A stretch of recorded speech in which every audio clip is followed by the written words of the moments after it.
ടുനെറ്റ്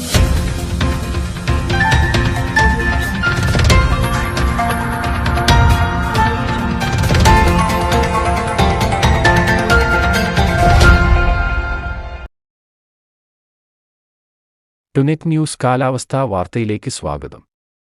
ബംഗാൾ ഉൾക്കടലിൽ ഈ വേനൽമഴ സീസണിലെ ആദ്യ ന്യൂനമർദ്ദം ഇന്ന് രൂപപ്പെട്ടതായി കേന്ദ്ര കാലാവസ്ഥാ നിരീക്ഷണ വിഭാഗം.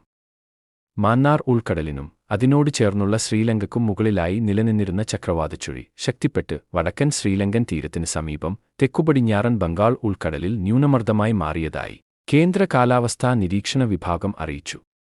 ഇന്ന് പുലർച്ചെയോടെയാണ് സിസ്റ്റം ന്യൂനമർദ്ദമായി മാറിയത്. ന്യൂനമർദ്ദം അടുത്ത 48 മണിക്കൂറിനുള്ളിൽ കൂടുതൽ ശക്തിപ്പെടാൻ സാധ്യതയുണ്ടെന്നും കേന്ദ്ര കാലാവസ്ഥാ നിരീക്ഷണ വിഭാഗം അറിയിച്ചു. കാലവർഷത്തിനു മുന്നോടിയായി അറബിക്കടലിലും അടുത്തയാഴ്ച ഒരു ന്യൂനമർദ്ദം രൂപപ്പെടാനുള്ള സാധ്യത നിലവിലുണ്ട്. അതേസമയം കേരളത്തിൽ നിലവിലുള്ള ഇടിമിന്നലും കാറ്റും മഴയും കൂടിയും കുറഞ്ഞും അടുത്ത 2-3 ദിവസം കൂടി തുടരുമെന്നാണ് കാലാവസ്ഥാ നിരീക്ഷണ വിദഗ്ധർ പറയുന്നത്.